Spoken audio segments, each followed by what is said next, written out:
Hi guys and welcome back to the channel Deepak Yadav Education. Welcome to the Daily Hindu News and Editorial Analysis of 3rd of July 2022. तो guys आज है तारीख 3 जुलाई 2022 और है Sunday. देखेंगे आज के द हिंदू कंप्लीट न्यूज़पेपर को। द हिंदू कंप्लीट न्यूज़पेपर को एनालाइज करेंगे, बट लेक्चर में आगे बढ़ने से पहले अगर आप लोग को इस लेक्चर का पीडीएफ चाहिए तो क्या करना है, सबसे पहले डाउनलोड करना है टेलीग्राम और फिर जाके सर्च बॉक्स में टाइप करना है दीपक यादव एजुकेशन।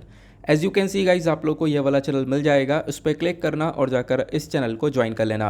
देखो अगर आप लोगों को इस तरीके से ये चैनल नहीं मिलता है तो नीचे डिस्क्रिप्शन बॉक्स में पीडीएफ लिंक के नाम से एक लिंक दिया गया है। जैसे आप लोग उस पर क्लिक करोगे ये चैनल ऑटोमेटिकली ओपन हो जाएगा, इसको जाके ज्वाइन कर लेना।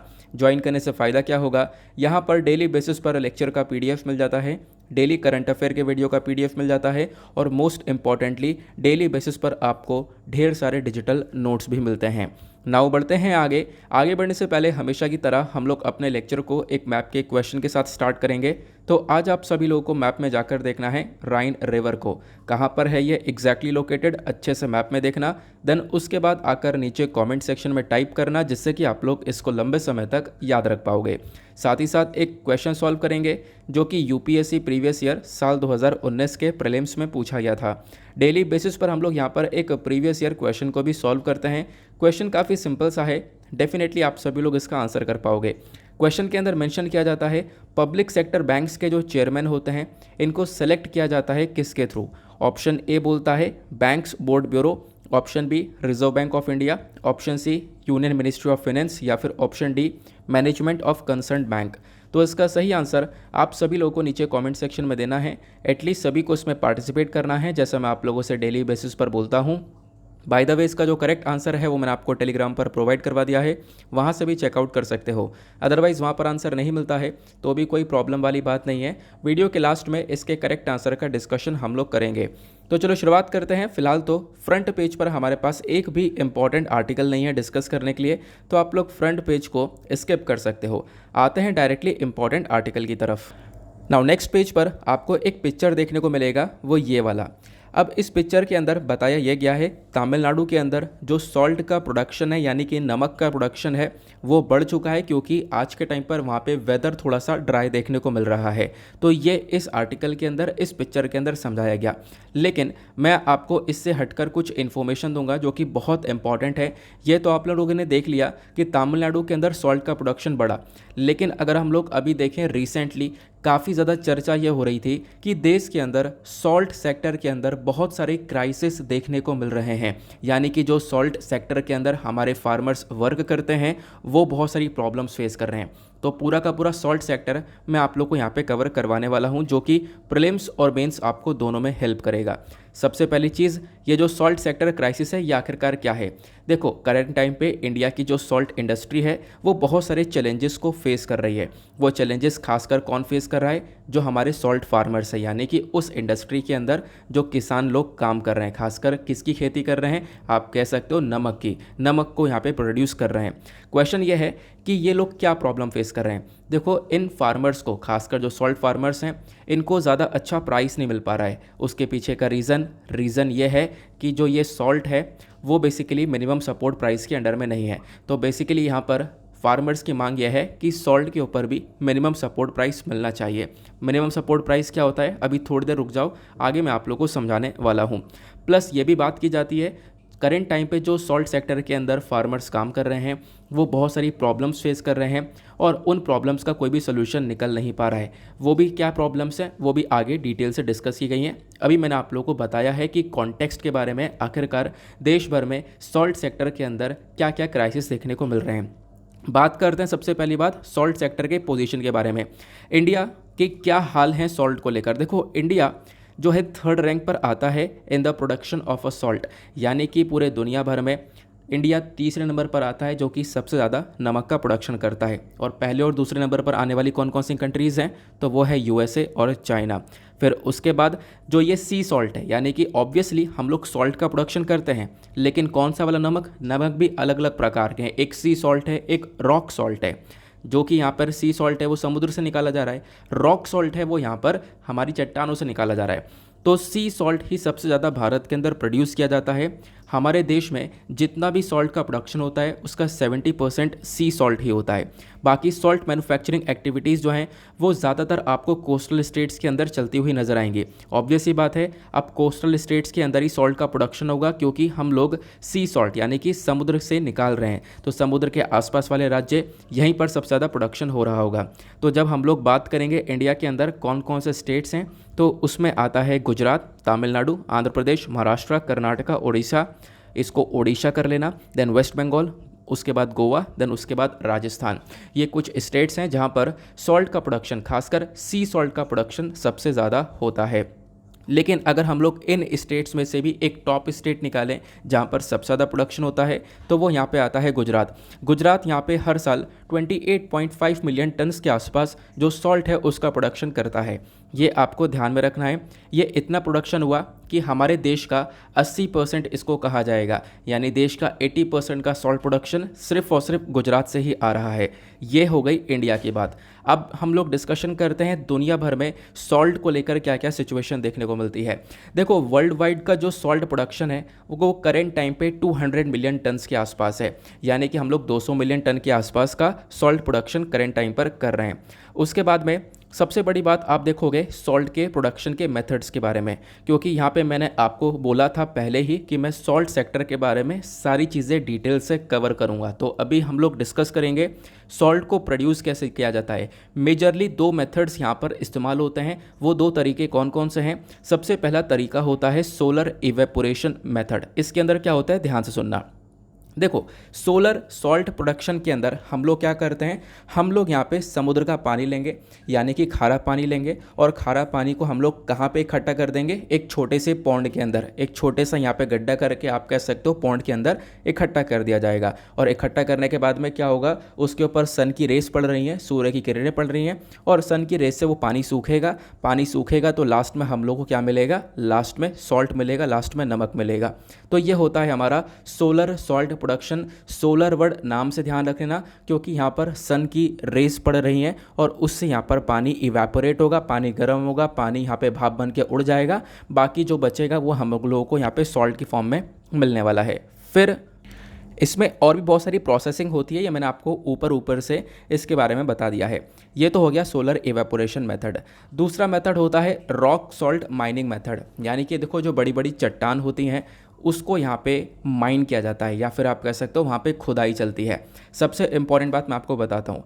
देखो, एंशियंट टाइम के यानी कि पुराने ज़माने के बहुत बड़े बड़े समुद्र हुआ करते थे, अब वो सूख गए, अब उनका सी बेड ऐसे ही पड़ा हुआ है, तो वहाँ पे भी माइनिंग की जाती है, वहाँ पर भी खुदाई की जाती है, और खुदाई करते वक्त वहाँ पे बड़े बड़े जो टुकड़े हैं सॉल्ट के वो यहाँ पे निकाले जाते हैं। मतलब जो रॉक की पार्टिकल्स होते हैं बड़े बड़े, आपने देखे होंगे काफ़ी सारे वीडियोस के अंदर, जो चट्टान होती है वो निकाली जाती है, उसको तोड़कर उसमें से फिर वो सॉल्ट निकलता है। अब जैसे कि हम लोग यहाँ पे खुदाई वगैरह करते हैं, बड़े बड़े पहाड़ों की खुदाई वगैरह की जाती है, रॉक्स की खुदाई करी जाती है, तो वहाँ पे प्रॉपरली एक रूम वगैरह क्रिएट किया जाता है। ऑब्वियस ही बात है, जब हम लोग एक माइनिंग कर रहे हैं, खुदाई कर रहे हैं, तो उसके लिए पिलर्स वगैरह बनाकर उसका पूरा का शेप जो है उसको टिकाना पड़ता है। नहीं तो फिर अगर पिलर्स वगैरह नहीं बनाएंगे, एक प्रॉपर रूम नहीं बनाया जाएगा, तो फिर यहाँ पे वो जो पूरा का पूरा जहाँ पे माइनिंग चल रही है उसके गिरने के काफ़ी सारे चांसेस हो सकते हैं। तो इसी वजह से प्रॉपर यहाँ पे हम लोग उसको सपोर्ट देते हुए और उसके बाद में एक अच्छे से रूम क्रिएट करते हुए फिर वहाँ पे माइनिंग की जाती है, और माइनिंग करके वहाँ से वो जो रॉक है वो निकाली जाती है, और फिर उस रॉक के अंदर से वो जो सॉल्ट है, वो जो नमक है, वो निकाला जाता है। तो ये दो मेथड्स हो गए हमारे सॉल्ट प्रोडक्शन के। बाकी अब बात करते हैं सॉल्ट सेक्टर में आखिरकार क्राइसिस क्या क्या देखने को मिल रहे हैं, क्या है प्रॉब्लम। सबसे पहली प्रॉब्लम है मिनिमम सपोर्ट प्राइस की। अब क्वेश्चन ये है मिनिमम सपोर्ट प्राइस होता क्या है। देखो, आपको पता होगा करेंट टाइम पर जैसे आपके घर में राशन आता होगा, तो जब राशन आता है, जो सरकार राशन प्रोवाइड करवा रही है, उसमें ही यहाँ पर मिनिमम सपोर्ट प्राइस का एक बहुत बड़ा रोल है। क्या रोल है? सरकार क्या करती है, फार्मर्स यानी कि किसान भाइयों से यहाँ पे अनाज को खरीदती है। अनाज को जब खरीदती है तो इन अनाज के बदले में फार्मर्स को एमएसपी दिया जाता है, मिनिमम सपोर्ट प्राइस दिया जाता है। फिर वो जो अनाज है उसका दाम वगैरह कम करके आपको यहाँ पे प्रोवाइड करवा दिया जाता है, ठीक है ना। जैसे कि आप लोग देख पाते होंगे राशन वाली शॉप्स के अंदर 2 रुपये 3 रुपये पर केजी के हिसाब से वो अनाज आपको मिलता है। नाउ फार्मर्स जो यहाँ पर हैं, इन फार्मर्स को मिनिमम सपोर्ट प्राइस से एक सिक्योरिटी मिल जाती है, क्योंकि फार्मर्स अगर यहाँ पे अपना रेट सेट करेंगे तो उसमें यहाँ पर ऊपर नीचे देखने को मिलेगा, ठीक है। तो फार्मर्स को अगर मिनिमम सपोर्ट राइस मिलता है तो उसमें ज़्यादा कोई यहाँ पर प्रॉब्लम्स नहीं होती हैं, प्लस एक सिक्योरिटी मिल जाती है, फार्मर्स को ज़्यादा टेंशन रहती नहीं है। इनका कहना यह होता है कि देखो ऑब्वियस सी बात है, हम लोगों ने अपनी फसल उगा ली है, अब इतना तो खैर सरकार से मिलेगा, मतलब मिनिमम सपोर्ट तो यहाँ पे सरकार से इतना मिलने ही वाला है, इतना प्राइस तो हम लोग को मिलेगा ही मिलेगा, तो एक सपोर्ट यहाँ पर मिल जाता है, तो यह है मिनिमम सपोर्ट प्राइस। लेकिन दिक्कत क्या है, मिनिमम सपोर्ट प्राइस के अंदर सिर्फ और सिर्फ कुछ ही आपको क्रॉप्स या फिर कुछ ही फसलें देखने को मिलती हैं, सभी फसलों को यहाँ पे कवर नहीं किया गया है। तो मांग यही चल रही है कि सॉल्ट जो फार्मर्स यानी कि जो नमक को उगा रहे हैं, उनका कहना यह है कि नमक के ऊपर भी मिनिमम सपोर्ट प्राइस मिलना चाहिए, ताकि जो फार्मर्स हो उनको भी यहाँ पर एक अमाउंट की सिक्योरिटी मिल जाए कि अगर बिके ना बिके, हमें अगर कुछ भी हम लोग प्रोडक्शन करते हैं तो सरकार को बेचकर हमें इतना तो पैसा तो मिल ही जाएगा, एक मिनिमम सपोर्ट प्राइस तो मिल ही जाएगा। ठीक है ना, आई होप आप लोगों ने इसको क्लियर कर लिया है। तो मांग यही है कि सॉल्ट को भी यहाँ पे एमएसपी के अंडर में लेकर आया जाए। क्लियर हो गया, आगे आते हैं। फिर उसके बाद में दूसरा सबसे बड़ा प्रॉब्लम है सॉल्ट फार्मर्स के साथ में, वो है वेजेस और सोशल सिक्योरिटी। जैसा हम लोगों ने ऑलरेडी डिस्कस किया, मांग है एमएसपी की। क्यों मांग है? क्योंकि फार्मर्स को प्रॉपरली उनकी मजदूरी, प्रॉपरली वेजेस वगैरह नहीं मिल पा रहे हैं। और सोशल सिक्योरिटी की बात करें तो वो भी नहीं मिल पा रही है। हम लोगों ने देखा काफ़ी सारे बड़े बड़े इंसिडेंसेस देखने को मिलते हैं। एक मोरबी के अंदर क्या हुआ था, एक दीवार कोलैप्स हो गई थी, दीवार गिर गई थी, जिसकी वजह से 12 वर्कर्स की जान चली गई थी। तो इस प्रकार की प्रॉब्लम्स यहाँ पर ये फेस करते हैं, फिर भी उनके परिवार को कोई सपोर्ट नहीं मिल रहा है। तो इनकी मांग यह है कि हमें थोड़ा सा सपोर्ट चाहिए, और सपोर्ट नहीं मिलेगा तो ऑब्वियस सी बात है आने वाले टाइम पर हम देख पाएंगे ये फार्मर्स जो है इस सॉल्ट सेक्टर से बाहर निकलेंगे, तो फिर सॉल्ट प्रोडक्शन के अंदर गिरावट भी देखने को मिल सकती है। इंडिया जो अपनी रैंक मेंटेन करके चल रहा है, आने वाले टाइम पर वो रैंक जो है डाउन भी हो सकती है। आई होप आप लोगों ने इस चीज़ के रिगार्डिंग एक अच्छे से क्लैरिटी ले ली है। ये सारी बात हो गई सॉल्ट सेक्टर क्राइसिस के बारे में। अब आते हैं एक और बहुत इंपॉर्टेंट पॉइंट की तरफ, वो ये है कि सरकार का क्या रोल है सॉल्ट इंडस्ट्रीज़ के अंदर, ये भी आपको पता होना चाहिए। मोस्ट इंपॉर्टेंट पॉइंट यहाँ पर यह है कि देखो जो सॉल्ट है, सॉल्ट एक सेंट्रल सब्जेक्ट है, यानी कि आपको पता होगा 7th शेड्यूल जो है हमारे संविधान का, उसके अंदर अलग अलग लिस्ट हैं, जैसे कि यूनियन लिस्ट, कंकरेंट लिस्ट, आपको ये अलग अलग लिस्ट देखने को मिलती हैं। यूनियन लिस्ट, कंकरेंट लिस्ट और स्टेट लिस्ट। इसके अंदर जो जो सब्जेक्ट दिए गए हैं, जैसे कि यूनियन लिस्ट के अंदर जो जो सब्जेक्ट्स हैं उसके ऊपर हमारी केंद्र सरकार कानून बनाएगी। स्टेट लिस्ट के अंदर जो जो सब्जेक्ट हैं उस पर हमारी राज्य सरकार कानून बनाएगी, और कंकरेंट लिस्ट के अंदर जो जो सब्जेक्ट्स हैं उस पर केंद्र सरकार और राज्य सरकार दोनों साथ में मिलकर कानून बनाएंगे। लेकिन जब बात आती है सॉल्ट की, तो सॉल्ट जो है ये बेसिकली यहाँ पर हमारा सेंट्रल सब्जेक्ट है, यानी कि केंद्र सरकार की लिस्ट के अंदर में आता है। खासकर ये उस लिस्ट के अंदर 58 नंबर का आइटम देखने को मिलेगा। तो इसी वजह से यहाँ पर आप कह सकते हो ये पॉइंट बहुत इंपॉर्टेंट बन जाता है प्रीलिम्स के पॉइंट ऑफ व्यू से। फिर साथ ही साथ यहाँ पे सरकार ने क्या किया था, सॉल्ट इंडस्ट्री को डी लाइसेंस कर दिया था। एक टाइम पे सॉल्ट इंडस्ट्री के अंदर लाइसेंस की काफ़ी बड़ी रिक्वायरमेंट थी, बट इसको डी लाइसेंस कर दिया गया था। ये भी आप लोग को ध्यान में रखना है। बाकी मैं आप लोगों को बता दूं, मांग यही है कि जो सॉल्ट फार्मर्स हैं इनको प्रॉपरली वेजेस मिले और सोशल सिक्योरिटी मिले, तब उसके बाद में यहाँ पर हमारे सॉल्ट सेक्टर के जो क्राइसिस हैं वो रिजॉल्व हो पाएंगे। आई होप आपको बहुत कुछ जानने को मिला है इस सॉल्ट सेक्टर क्राइसिस को लेकर। एक पिक्चर ने आपको बहुत सारी इन्फॉर्मेशन दी है। हालांकि ये आर्टिकल कुछ दिन पहले चर्चा में था, करंट अफेयर के वीडियो मैंने आपके साथ में डिस्कस किया था, इसी वजह से मैंने आज भी डिस्कस किया है, क्योंकि द हिंदू का वीडियो बहुत सारे लोग देखते हैं, तो ये कंटेंट आपको मिल जाना चाहिए। अब देखो ये सारा कंटेंट कहाँ पे मिलेगा, अभी हमने इसका डिस्कशन किया। अब ये सारा कंटेंट जो कि आप लोग को स्क्रीन पर नीचे दिख रहा था, वो एक अलग से एडिशनल कंटेंट है, वो एक बैकग्राउंड इन्फॉर्मेशन है। वो सारी चीज़ें आप लोग ले सकते हो मेरा टेलीग्राम चैनल ज्वाइन करके। टेलीग्राम चैनल पर जाना और वहाँ से इस PDF को डाउनलोड कर लेना। जब आप लोग यहाँ पे द हिंदू का PDF डाउनलोड करोगे तो PDF के अंदर आपको ये पिक्चर मिलेगा, उसके बराबर में आपको इस प्रकार से ये सिंबल देखने को मिल जाएगा। तो करना क्या है, PDF को डाउनलोड कर लेना है, उसके साथ साथ एक और ऐप को डाउनलोड कर लेना है जिसका नाम है एडोब एक्रोबैट। तो इस ऐप के थ्रू जब आप लोग इस PDF को ओपन करोगे, ये सिंबल आपको देखने मिलेंगे, और जैसे आप इस पर टैप करोगे ये सिंबल्स ओपन हो जाएंगे और ये सारे नोट्स आपको क्लियरली अपने स्क्रीन पर दिख रहे होंगे। ओके, चलो आते हैं अगले इंपॉर्टेंट न्यूज़ के ऊपर। बट टेक्स्ट आर्टिकल पर आने से पहले वीडियो पे जो लाइक का बटन है उसको दबा देना। जो हमारा टारगेट है 5K प्लस लाइक्स का, आई होप आप लोग उसको अचीव कर पाओगे। एक छोटी सी रिक्वेस्ट रहती है यार, 1 सेकंड लगेगा, आप लोग इतना कर सकते हो। बाकी इंस्टाग्राम पर जा सकते हो, स्क्रीन पर आपको ये दिख रहा होगा दीपक यादव एजुकेशन, टाइप करना, आपको ये मेरा प्रोफाइल मिलेगा। यहाँ पे कनेक्ट कर कर आप लोग मुझसे अपनी क्वेरीज़ को पूछ सकते हो। अब नेक्स्ट आर्टिकल जो है वो हमारा थंबनेल वाला आर्टिकल है। अब थंबनेल में हमने क्या लगा रखा है, एक मूवी के बारे में हम लोग थोड़ा सी चर्चा करेंगे जो कि इम्पॉर्टेंट है और इस इशू के बारे में भी आपको डेफिनेटली पता होना चाहिए। देखो, रॉकेटरी मूवी हमने रिसेंटली देखी है। अब रॉकेटरी मूवी काफ़ी चर्चा में है, रॉकेटरी द नंबी इफ़ेक्ट। ये बेसिकली यहाँ पर एक पर्सन के ऊपर बनाई गई है और इस पूरे इंसिडेंट्स को, जिस इंसिडेंट्स पे ये मूवी बनी है वो आपको पता होना चाहिए। नहीं पता है तो कोई बात नहीं, आज आप लोगों को पता चल जाएगा। ऐसी फिल्म इंडिया में अभी तक नहीं बनी है, लेकिन अब यहाँ पर आप लोग देख पाओगे, काफ़ी कुछ आपको इसके अंदर जानने को मिलेगा। हालांकि मूवी के अंदर कोई ऐसा इंटरटेनमेंट वगैरह नहीं आपको देखने को मिलेगा। अगर इंटरटेनमेंट के पर्पज़ से जा रहे हो तो मत देखना, लेकिन मूवी अगर आप लोग जानना चाहते हो ये इसरो का केस क्या था तो ज़रूर देखना। देखो, ये बेसिकली यहाँ पर इसरो के जासूसी कांड के ऊपर है।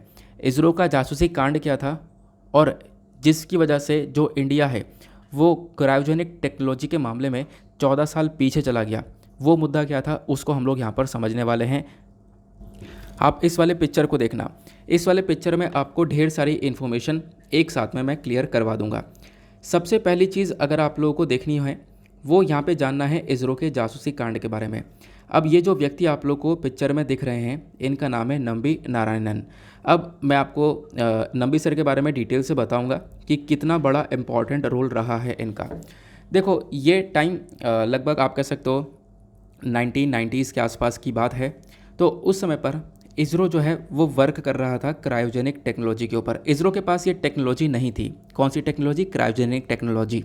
ये क्या होती है इसके बारे में भी अभी आपको छोटे से फॉर्म में मैं आपको बता दूंगा। तो ये टेक्नोलॉजी भारत के पास में नहीं थी, लेकिन भारत का इसरो बहुत तेज़ी से ग्रो कर रहा था। भारत का इसरो यहाँ पे अमेरिका, फ्रांस, इन जैसे स्पेस एजेंसीज़ को यहाँ पे लगातार मात दे रहा था, कंपटीशन दे रहा था। तो फिर यहाँ पे ये जो कंट्रीज़ हैं नहीं चाहती थी इंडिया थोड़ा सा और आगे निकले। तो भारत को चाहिए था क्रायोजेनिक टेक्नोलॉजी। अगर हमारे पास क्रायोजेनिक टेक्नोलॉजी आती तो हम लोग यहाँ पर स्पेस में अपने रॉकेट को उड़ा पाते। जब तक ये टेक्नोलॉजी नहीं आ पाती थी, मतलब नहीं थी हमारे पास में, तब तक हम सक्सेसफुली इसको उड़ा नहीं पाते। तो इसी वजह से यहाँ पे क्रायोजेनिक टेक्नोलॉजी की एक रिक्वायरमेंट थी। अब क्रायोजेनिक टेक्नोलॉजी का जो प्रोजेक्ट था इसको कौन लीड कर रहा था? इसको लीड कर रहे थे नंबी नारायण सर, जिनका पिक्चर आप लोगों को यहाँ पे दिख रहा है स्क्रीन पर। अब इन्हीं के ऊपर ये पूरी की पूरी मूवी बनी है। देखो, अब भारत को टेक्नोलॉजी चाहिए थी तो भारत ने क्या किया, एक अग्रीमेंट कर लिया। किसके साथ में? रशिया के साथ में। कितने रुपए का एग्रीमेंट किया गया? 235 करोड़ का। रशिया से हमने एक कॉन्ट्रैक्ट साइन किया कि रशिया हम लोगों को ये क्रायोजेनिक टेक्नोलॉजी दे देगा। 1990s की बात है। और कितने का एग्रीमेंट हुआ? फिर से बोल रहा हूँ, 235 करोड़ का। लेकिन जैसे यहाँ पे पता चलता है अमेरिका को कि रशिया जो है 235 करोड़ में ये कॉन्ट्रैक्ट साइन कर रहा है और ये जो क्रायोजेनिक टेक्नोलॉजी है भारत को दे रहा है, क्योंकि रशिया, अमेरिका और फ्रांस जैसी देशों के पास में ये क्रायोजेनिक टेक्नोलॉजी ऑलरेडी थी। तो ये अमेरिका और फ्रांस नहीं चाहते थे कि इंडिया के पास में ये टेक्नोलॉजी आए, क्योंकि जैसे मैंने आपको बताया कि इंडिया का जो इसरो है वो बहुत सस्ते में ही यहाँ पर अपने मिशंस को लॉन्च कर रहा था। जहाँ पे हॉलीवुड में मूवीज़ बन रही थी उतने दाम में हमारे सैटेलाइट्स लॉन्च हो रही थी। तो एक बहुत तगड़ा कंपटीशन यहाँ पे इन बड़ी कंट्रीज़ को मिल चुका था। तो यहाँ पे होता क्या है, 235 करोड़ का हम लोगों ने एग्रीमेंट कर लिया रशिया के साथ में। ये बात यहाँ पे अमेरिका को पसंद नहीं आती है। अभी मैं आपको बता दूँ, अब आपका क्वेश्चन भी होगा कि अमेरिका के पास जब ये टेक्नोलॉजी थी तो अमेरिका से हमने एग्रीमेंट नहीं किया क्या? देखो, अमेरिका जो है ये टेक्नोलॉजी बहुत महंगी दे रहा था। पता है कितने की? अमेरिका हम लोगों को ये 950 करोड़ रुपए का ऑफर कर रहा था। 950 crore, can you imagine? 1000 crore रुपए से ये टेक्नोलॉजी दे रहा था। तो आप सोचोगे फिर फ्रांस के पास क्यों नहीं गए? क्योंकि फ्रांस भी हम लोग को 650 करोड़ रुपए में ये टेक्नोलॉजी दे रहा था। तो ये दोनों बहुत महंगी महंगी हम लोग को टेक्नोलॉजी प्रोवाइड करवा रहे थे, जबकि रशिया कितने में दे रहा था? 235 करोड़ के अंदर। इस वजह से हमने रशिया के साथ में अग्रीमेंट कर लिया। लेकिन यहाँ पे आप कह सकते हो जैसे ही पता चलता है कि हाँ रशिया ये एग्रीमेंट कर चुका है, अमेरिका को पता चलता है, तो अमेरिका जानता था कि भारत को रोकना ज़रूरी है। अगर भारत के पास में एक क्रायोजेनिक टेक्नोलॉजी आ जाती है तो फिर यहाँ पर भारत और ज़्यादा आगे निकल जाएगा। इनफैक्ट अगर हमारे पास वाकई में वो टेक्नोलॉजी आ जाती तो फिर हम लोग यहाँ पे बड़ी बड़ी कंट्रीज़ को बहुत पीछे छोड़ देते। लेकिन यहाँ पे अनफॉर्चुनेटली बहुत दुखद घटना घटित होती है वो क्या होती है आगे हम लोग जानेंगे। देखो अमेरिका की यहाँ पे एक बहुत बड़ी चाल देखने को मिलती है। अमेरिका के प्रेसिडेंट उस समय पे कौन हुआ करते थे? George H.W. बुश हुआ करते थे। इन्होंने क्या किया? रशिया के ऊपर प्रेशर डालना स्टार्ट किया। रशिया से बोलना स्टार्ट किया कि नहीं, तुम भारत को ये टेक्नोलॉजी नहीं दोगे, ठीक है, क्योंकि भारत ने अमेरिका से नहीं परचेज़ करी, रशिया में 235 करोड़ में दे रहा था। तो यहाँ पे रशिया के ऊपर लगातार अमेरिका ने प्रेशर डाला। अब हुआ क्या कि लास्ट में आप कह सकते हो ये जो कॉन्ट्रैक्ट है पूरी तरह से कैंसिल हो गया और यहाँ पे इंडिया को वो टेक्नोलॉजी नहीं मिल पाई। लेकिन यहाँ पे हमारे एक इंडियन साइंटिस्ट थे। कौन थे? यहाँ पे नंबी नारायण जी, और भी बहुत सारे आपको साइंटिस्ट देखने को मिलेंगे जिनके बदौलत हम लोग आगे बढ़ रहे थे। तो हमने रशिया से ये कहा कि चलो ठीक है, आप हमें टेक्नोलॉजी मत दो, लेकिन आप हमें क्रायोजेनिक इंजन दे दो पूरा का पूरा, है ना। क्रायोजेनिक इंजन हमारे पास आ जाएगा तो हम उसको खोल खाल के खुद सीख लेंगे कैसे बना है वो, क्योंकि हमारे पास में नंबी नारायण जी जैसे यहाँ पे बहुत ज़्यादा स्मार्टेस्ट साइंटिस्ट ऑलरेडी अवेलेबल थे। तो इन्होंने यहाँ पर ये डिसाइड किया क्या कि हम लोगों को पूरा आप इंजन दे दो, टेक्नोलॉजी मत दो, इंजन दे दो, हम खोल खाल के सीख लेंगे वो कैसे बनता है। ये इन्होंने यहाँ पर बात रखी और इस चीज़ में यहाँ पर रशिया मान भी जाता है। लेकिन अनफॉर्चुनेटली क्या होता है, मैंने जैसे बताया अमेरिका जो है पूरी तरह से रोकने में लगा रहता है और यहाँ पे भारत का टारगेट यह रहता है कि 1999 तक, यानी कि 2000 से पहले, साल 2000 से एक साल पहले 1999 तक हम लोगों को क्रायोजेनिक इंजन को लॉन्च कर देना है। हमारा टारगेट ऐसे ही चलता रहता है। लेकिन यहाँ पे बात क्या है, अमेरिका और ये जो कुछ कंट्रीज़ है वो क्या करती हैं, नंबी नारायण जी का जो कैरेक्टर है उस कैरेक्टर के ऊपर यहाँ पे काफ़ी सारे लांछन लगा देती हैं, उनको देशद्रोह साबित कर दिया जाता है और बाद में हालांकि उनको इंसाफ मिलता है, लेकिन देशद्रोह साबित जब किया गया तो आप कह सकते हो मतलब बहुत सारी प्रॉब्लम्स इन्होंने फेस करी है। पुलिस वालों ने यहाँ पर इनको काफ़ी पीटा, वो सारी चीज़ें यहाँ पर इस पूरी मूवी के अंदर दिखाया गया। मैं आपको बताऊँ क्या हुआ था। ये बात हो रही थी अभी 1990s की, जो कि मैंने आपको समझाया टेक्नोलॉजी के बारे में, जो भी कॉन्ट्रैक्ट वगैरह साइन हुए कैंसिल हुए। फिर उसके बाद में यहाँ पे हमने टारगेट रख रखा था कि 1999 तक हम लोग यहाँ पे अपने क्रायोजेनिक इंजन को बना लेंगे, क्योंकि हमारे पास में स्पेशल साइंटिस्ट थे। लेकिन होता क्या है, अक्टूबर 1994, ये तारीख आपको दिख रही होगी, अक्टूबर 1994 में एक महिला होती है मालदीव्स की, जिनका नाम है मरियम रशीदा। अब इन महिला को अरेस्ट किया जाता है, कहाँ से? थिरुवनंतपुरम से। और इन महिला के पास में क्या होते हैं, कुछ यहाँ पे पेपर्स वगैरह होते हैं, कुछ यहाँ पे आप कह सकते हो टेक्नोलॉजी वगैरह के, यानी स्पेस रॉकेट से संबंधित यहाँ पे कुछ डिज़ाइनिंग के पेपर्स वगैरह होते हैं। अब ये महिला यहाँ पे एक तरीके से अरेस्ट करी गई और जब इनसे पूछा गया तो बेसिकली यहाँ पर इन्होंने ये सारी बातें डाल दी किसके ऊपर? नंबी नारायण जी के ऊपर। यानी कि ये जो मरियम रशीदा हैं, आप कह सकते हो इन महिला का यूज़ करके नंबी नारायण जी का जो कैरेक्टर है उसको यहाँ पे गिराया गया। बोला ये गया कि इसरो का जो ये रॉकेट इंजन की ड्राइंग्स हैं ये यहाँ पर इस लेडी के पास में पाई गई थी। अब यहाँ पे बोला ये जा रहा था कि नंबी नारायण जी का जो कनेक्शन है नंबी सर का वो डायरेक्टली पाकिस्तान के साथ में, पाकिस्तान को वो ये जो ड्राइंग्स है रॉकेट के, वो इसरो के ड्राइंग्स जो हैं वो बेचना चाहते हैं और साथ ही साथ में इन महिला की मदद से वो बेच रहे हैं। तो ऐसा यहाँ पर इनके ऊपर ये एलिगेशन लगाया गया और इनफैक्ट यहाँ पर इनकी जो इमेज है वो पूरी तरह से डाउन कर दी गई और आप कह सकते हो नंबी सर को फिर बाद में अरेस्ट कर लिया गया और नंबी सर को लगभग 50 साल तक जेल में रखा गया, जैसा आप लोग देख पा रहे होंगे। 1994 में अक्टूबर में ये सारा बवाल हुआ, महिला को पकड़ा गया था जिनके पास में ड्राइंग्स पाई गई थी और ये सारे एलिगेशंस यहाँ पे आप कह सकते हो नंबी सर के ऊपर लगाए गए कि पाकिस्तान के साथ में इनका कनेक्शन है, पाकिस्तान को ये इसरो की टेक्नोलॉजी बेच रहे हैं। तो यहाँ पे फिर फाइनली क्या होता है, नवंबर 1994 के अंदर यहाँ पे आप कह सकते हो कुछ पुलिस वाले होते हैं जो कि यहाँ पे नंबी सर को अरेस्ट कर लेते हैं बिना जांच पड़ताल के और अरेस्ट करने के बाद में आप कह सकते हो 50 दिन तक नंबी सर जेल में रहते हैं। उनको टॉर्चर किया जाता है, बहुत बुरी तरह से मारा पीटा भी जाता है और 1994 से लेकर जनवरी 1995 तक आप लोग कह सकते हो ये नंबी सर के ऊपर ये टॉर्चर वगैरह चलता रहा। फिर उसके बाद में नंबी सर को बेल पर रिलीज़ किया जाता है, बेल पर छोड़ा जाता है। फिर आप देखोगे 1996 में क्या होता है, सीबीआई फाइनल एक रिपोर्ट सबमिट करती है और बोलती है कि यहाँ पे कोई भी ऐसा प्रूफ नहीं है कि नंबी सर ने यहाँ पे कुछ ऐसा किया हो या पाकिस्तान के इनका कनेक्शन हो। तो आप कह सकते हो कि एक ऐसे व्यक्ति जो कि इसरो के साइंटिस्ट हुआ करते थे, 1994 से लेकर 1996 में इनको इंसाफ मिलता है। इन 2 साल के बीच में यहाँ पर इन्होंने किस प्रकार से जिया होगा, क्योंकि बोला यह जाता है कि ये जब जेल में थे तो इनकी वाइफ जो हैं उनको ऑटो में कोई नहीं बैठाना चाहता था, ठीक है, उनको मतलब ऑटो में कोई लिफ्ट नहीं देना चाहता था, या फिर आप कह सकते हो कि मंदिर में जाती थी तो यहाँ पे जो पुजारी वो प्रसाद नहीं देता था।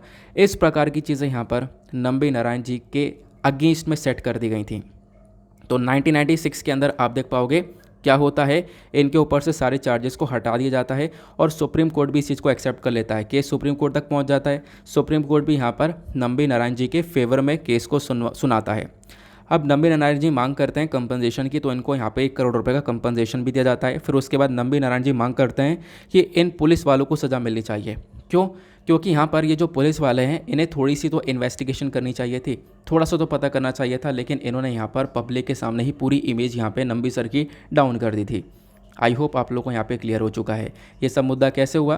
क्योंकि यहाँ पे बोला यह जाता था कि मतलब इन्होंने पाकिस्तान के साथ में एक सीक्रेट रखा, वो सॉरी पाकिस्तान के साथ में इसरो के सीक्रेट शेयर कर दिए, ऐसा यहाँ पे बोला जा रहा था। इसी वजह से नंबी सर को यहाँ पे अरेस्ट कर लिया गया था। मतलब पहले भी लोगों के दिमाग में एक क्वेश्चन नहीं आए, मतलब क्या क्वेश्चन नहीं आया कि आप ये देखो, नंबी सर एक ऐसे व्यक्ति थे जिन्होंने इंडिया के लिए काम करना स्टार्ट किया, क्योंकि इनको ऑफ़र था नासा जाने का। अब उस समय पर हर एक व्यक्ति नासा क्यों नहीं जाना चाहता था? वो नासा में काम करने मतलब बिल्कुल ऑफ़र था, वो नासा में जा सकते थे, लेकिन उन्होंने यहाँ पे नासा को मना करके इंडिया के लिए वर्क किया। तो आप ये सोचो पाकिस्तान को यहाँ पे कुछ पैसों के लिए वो सीक्रेट को क्यों बेचेंगे, ठीक है ना। तो ये पूरी की पूरी कहानी जो है ये आपको इस पूरे फिल्म के अंदर दिखाई गई है। और ये सारी कहानी है क्रायोजेनिक टेक्नोलॉजी के ऊपर। ये क्रायोजेनिक टेक्नोलॉजी हमारी लेट हो गई। हम फोकस कर रहे थे कब? 1990s के अंदर। 1990s से आप लोग देखोगे हम लोग इसको बना ही नहीं पाए। फिर उसके बाद में हमने ये अग्रीमेंट पता है कब किया था? रशिया के साथ में 1991 में। फिर उसके बाद ये बवाल इतना सारा होता रहा। देन उसके बाद फाइनली हम लोगों ने सबसे पहली बार अपना एक सक्सेसफुल टेस्ट कर लिया था खुद बनाकर। 2003 के अंदर हम लोगों ने सक्सेसफुली टेस्ट किया, और फिर उसके बाद 2014 में हमारी फर्स्ट सक्सेसफुल फ्लाइट होती है इस क्रायोजेनिक टेक्नोलॉजी के ऊपर बेस्ड। तो क्रायोजेनिक टेक्नोलॉजी का जो इंजन है ये 2014 में टेस्ट किया जाता है। मतलब कि जो 1999 के अंदर हो जाना चाहिए था वो 2014 के अंदर। तो आप कह सकते हो इंडिया का जो इसरो है या स्पेस मिशन है वो आज मतलब उस समय पर 14-15 साल पीछे चला गया था, क्योंकि यूएस ने 1963 में अपना सबसे पहला क्रायोजेनिक इंजन टेस्ट कर लिया था, जापान ने 1977 के अंदर, फ्रांस ने 1979 में, रशिया ने 1987 में, इंडिया भी 1999 में कर लेता, लेकिन इंडिया अनफॉर्चुनेटली 2014 में खुद ही कर पाया अपने दम पर। आई होप आप लोगों ने यहाँ पर इस पूरे के सिनेरियो को अच्छे से समझ लिया है, और ये सारी चीज़ें मूवी के अंदर दिखाई गई हैं। तो आप लोग भी जाकर एक बार मूवी को देख सकते हो, ठीक है ना। मूवी इंपॉर्टेंट है यार देखना, और मतलब ऐसी मूवी तो देखनी चाहिए, ज़रूर देखना। फिर उसके बाद में 2019 के अंदर नंबी सर को पद्म भूषण अवार्ड से भी सम्मानित किया जाता है, जो कि बिल्कुल यहाँ पर करना भी चाहिए। ये मूवी डेफिनेटली एक गूज़बम्प देने वाली है, और जो भी हमारे सेल्फलेस साइंटिस्ट आपको देखने को मिलते हैं इंडिया के, ऑब्वियस ही बात है सेल्फलेस ही हैं, जो कि यहाँ पर इंडिया के लिए काफ़ी हद तक काम कर रहे हैं, उन सभी लोगों को एक सल्यूट आपको देखने को मिलता है। आगे आते हैं और चलते हैं अगले आर्टिकल पर। तो मूवी का नाम है रॉकेटरी द नंबी इफ़ेक्ट। अच्छा, क्रायोजेनिक टेक्नोलॉजी क्या थी ये मैंने शायद बताया नहीं यार, ये भी थोड़ा सा मतलब कॉम्प्लेक्स सा कॉन्सेप्ट है, लेकिन समझ लो क्रायोजेनिक टेक्नोलॉजी क्या है। देखो, एक ऐसी टेक्नोलॉजी है जहाँ पे हमें फ्यूल को ठंडा रखना है लेकिन जमने नहीं देना। मतलब आप पानी को -डिग्री पे रखो, ठीक है, माइनस पर रखोगे तो जम जाएगा, बर्फ़ बन जाएगा, लेकिन यहाँ पे बर्फ़ नहीं बनने देना है। ऐसी टेक्नोलॉजी जहाँ पे -डिग्री पे आपको फ्यूल पे रखना है लेकिन उसको बर्फ़ नहीं बनने देना है। तो ऐसी टेक्नोलॉजी के ऊपर काम किया गया था और इसको यहाँ पे तैयार भी कर लिया गया था, और 2014 में हम लोगों ने टेस्ट भी किया। चलो आते हैं नेक्स्ट आर्टिकल पर। अगला आर्टिकल होने वाला है बेहद इम्पॉर्टेंट। चर्चा की गई है सन टेम्पल के बारे में, यानी कि सन टेम्पल जो कि आपको कोणार्क ओडिशा के अंदर देखने को मिलता है। अब सन टेम्पल या कोणार्क टेम्पल के नाम से आप लोग यहाँ पे जानते हो। पहले मैं आप लोगों को बता दूँ ये कोणार्क टेम्पल क्यों है चर्चा में। पिछले काफ़ी सालों से कोणार्क टेम्पल के अंदर वापस से चीज़ों को सही करने के बारे में चर्चा की जा रही है। सही करने के बारे में मतलब यहाँ पर यह है कि चीज़ों को रिनोवेट यानी कि वापस से उसके अंदर कुछ चेंजेस करने के बारे में चर्चा हो रही है। इसके ऊपर काफ़ी सारी रिसर्च भी पहले हुई हैं। क्यों? क्योंकि इस टेम्पल के अंदर आप कह सकते हो मतलब बहुत ज़्यादा कमज़ोरी हो चुकी है, क्योंकि बहुत पुराना हो चुका है। टेम्पल काफ़ी सारी जगह से टूट रहा है, काफ़ी सारा स्ट्रक्चर यहाँ पे गिर चुका है। इस वजह से हम लोगों को इसको रीस्टोर करना है। तो यहाँ पे बोला गया कोणार्क सन टेम्पल के ऊपर काम चल रहा है और वर्क जो है वो 1 महीने के अंदर कंप्लीट हो जाएगा, ऐसा खुद आर्कोलॉजिकल सर्वे ऑफ इंडिया के ऑफिशियल्स बोलते हैं। तो यहाँ पे टेम्पल को रिस्टोरेशन की तरफ बढ़ाया जा रहा है, टेम्पल के अंदर रिस्टोर वर्क किया जा रहा है। 1 महीने के अंदर हम लोग यहाँ पर इसको कंप्लीट करने वाले हैं, वो यहाँ पे बताया गया। प्लस टेम्पल का जो जगमोहन वाला एरिया है उसमें यहाँ पे लगभग आप कह सकते हो कि 118 साल पहले क्या किया गया था, लोगों ने उसमें रेत भर दिया था, उस रेत को भी वापस से निकाला जाएगा, वो भी बातें यहाँ पर की जा रही है। अब ये मुद्दा क्या है, पहले हम लोग इसको समझते हैं। मैं आपको पहले टेम्पल के बारे में थोड़ी सी इन्फॉर्मेशन देता हूँ, उसके बाद आपको कहानी समझ में आएगी। ये आपको कोणार्क सन टेम्पल देखने को मिलेगा उड़ीसा के अंदर, पूरी शहर में आपको ये देखने को मिल जाता है। ये कुछ इस प्रकार से इसका पिक्चर पहले हुआ करता था। आप कहोगे ये अलग है, ये अलग है, इसमें इतने सारे स्ट्रक्चर हैं, ये यहाँ पर छोटा सा स्ट्रक्चर है। मैं आपको बता दूँ ये पहले ऐसा ही हुआ करता था। ये जो हिस्सा आपको पीछे वाला दिख रहा है ये बहुत पहले ही गिर गया है, ये वाला हिस्सा बहुत पहले ही टूट के गिर गया था, ठीक है। अब यहाँ पे आपको ध्यान रखना है इस टेम्पल में जगमोहन वाला रीजन कौन सा है, तो जगमोहन वाला एरिया आपको ये देखने को मिल जाएगा। इसको हम लोग असेंबली हॉल के नाम से भी जानते हैं। आगे आते हैं। अब ये पिक्चर आपने कहीं देखा है? देखो ये पिक्चर पता है कहाँ है, ये टेम्पल के जो प्लेटफॉर्म्स बने हैं इस पे यहाँ पर ये पहिए बने हुए हैं, ठीक है। अब ये पिक्चर आपने कहीं देखा होगा पक्का, कहीं नोट पर तो नहीं देखा है, बिल्कुल 10 रुपये के नोट पर देखा होगा। तो ये जो यहाँ पे पहिया है वो 10 रुपये के नोट पर बनाया गया है। ये आप लोग देख पा रहे होंगे, ये टेम्पल बना हुआ है, इसके प्लेटफॉर्म पर ये पहिए बने हुए हैं और इसी की वजह से ये जो टेम्पल है एक रथ की तरह लगता है, यानी कि एक शैरियट की तरह ये लगता है, ऐसा यहाँ पर मेंशन किया जाता है। मैं आपको टेम्पल के बारे में बताता हूँ और क्या क्या इन्फॉर्मेशन दी गई है। देखो हुआ क्या, कॉन्टेक्स्ट पहले समझते हैं। जो आर्कियोलॉजिकल सर्वे ऑफ इंडिया है इन्होंने यहाँ पर बोला कि देखो टेम्पल के अंदर जो स्ट्रक्चर है वो काफ़ी हद तक ख़राब हो रहा है, इसको हमें रिस्टोर करना चाहिए, इसको हमें बचाने की भी बहुत ज़्यादा ज़रूरत है। हुआ ये था कि जो ये सन टेम्पल है इसके अंदर जो जगमोहन वाला एरिया देखने को मिलेगा, जैसे मैंने अभी आपको दिखाया, टेम्पल के बिल्कुल बीचों बीच आपको ये वाला हिस्सा, ठीक है, ये वाला हिस्सा जगमोहन वाला हिस्सा देखने को मिलेगा। ये है जगमोहन, ये बेसिकली असेंबली हॉल इसको हम लोग बोलते हैं, ये जगमोहन है। इसमें क्या किया गया था, अंग्रेज़ों ने 118 साल पहले यहाँ पे क्या किया गया, जगमोहन के अंदर रेत को भर दिया गया, क्योंकि ये टेम्पल लगातार टूटता जा रहा था।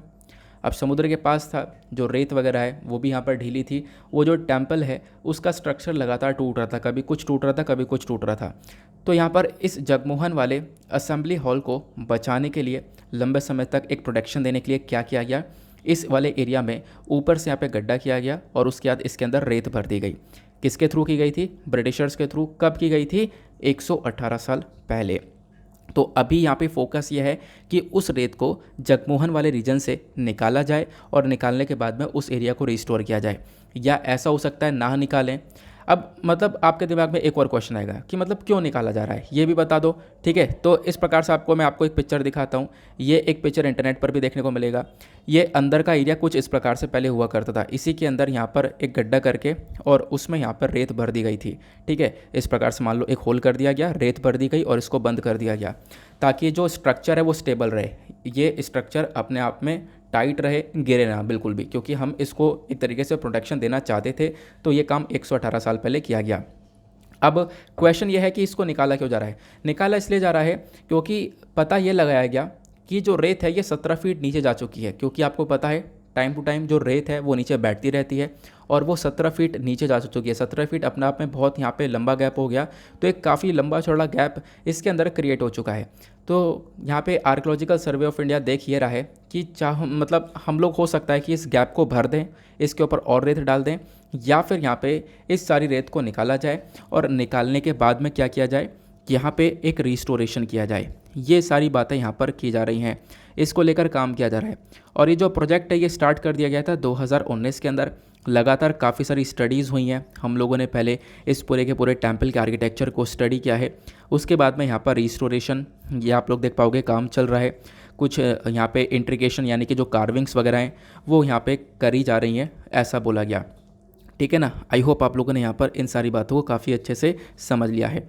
अब आपको करना क्या है, अब आपको यहाँ पे इस टेम्पल के बारे में कुछ और बातों को समझना है कि टेम्पल के बारे में कुछ फैक्चुअल डेटा पता होना चाहिए जो कि आपसे एग्जामिनेशन में पूछा जा सकता है।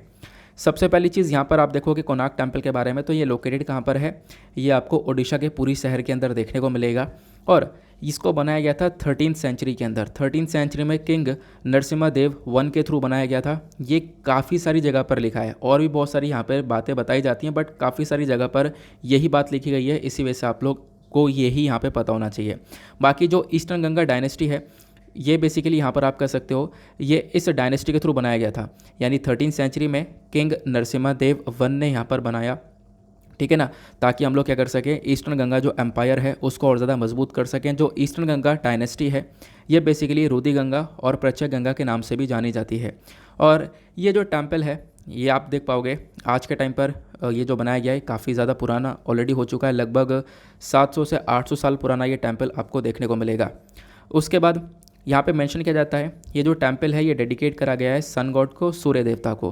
प्लस इस टेम्पल को डिज़ाइन किया गया है एक रथ की शेप में, जैसा मैंने अभी आपको दिखाया, जो बिल्कुल नीचे प्लेटफॉर्म है वहाँ पे पहिए बने हुए हैं, तो रथ की शेप में इसको बनाया गया है। जो कोणार्क टेम्पल है ये आप कह सकते हो कि इसकी मतलब काफ़ी ज़्यादा पहचान है, दुनिया भर में यहाँ पर जाना जाता है। इसको UNESCO world heritage site declare कर दिया गया था 1984 के अंदर में। अब मैंने आपको बताया कि जो टेम्पल है ये बेसिकली कलिंगा आर्किटेक्चर का एक अचीवमेंट देखने को मिलेगा। कलिंगा आर्किटेक्चर के अंदर ही बना हुआ है, और कलिंगा आर्किटेक्चर का अपने आप में ही सबसे बेहतरीन स्ट्रक्चर ये देखने को मिल जाता है। फिर उसके बाद में मेंशन किया जाता है इस टेम्पल के नीचे जो प्लेटफॉर्म है वहाँ पे जो पहिए आपको देखने को मिलते हैं, लगभग यहाँ पर 12 पहिए देखने को मिलते हैं 2 रोज़ में, यानी 12 इधर और 12 उधर ये पहिए देखने को मिलते हैं। अब काफ़ी सारे लोगों का अलग अलग बात कहनी है। कोई लोग ये बोलते हैं ये यहाँ पे जो आप कह सकते हो पहिए हैं ये एक दिन के अंदर जो 24 घंटे हैं उसको दर्शाते हैं, या फिर कुछ लोगों का कहना यह है ये पहिए यहाँ पर जो 12 महीने हैं उसको दर्शाते हैं। ये मतलब अलग अलग बात यहाँ पे कही जाती है। बाकी आपको 7 और घोड़े देखने को मिलेंगे, 7 हॉर्सेस वहाँ पर देखने को मिलेंगे, जो कि मतलब एक सप्ताह के अंदर जो 7 दिन है उसको डिनोट करते हैं, ऐसा भी यहाँ पर बोला जाता है। ये सारी बातें यहाँ पे बोली जाती हैं, तो यहाँ पे ध्यान में ज़्यादा नहीं, बस यहाँ पे कुछ डेटा ही बस खाली ध्यान रख सकते हो। फिर उसके बाद में ओडिशा के अंदर और भी बहुत सारे इंपॉर्टेंट मॉन्यूमेंट्स आपको देखने को मिल जाते हैं, जैसे जगन्नाथ टेम्पल है, तारातारिणी टेम्पल है, उसके बाद उदयगिरी खंडगिरी केव्स है, लिंगराज टेम्पल है। ये टेम्पल्स के बारे में ध्यान रखना है।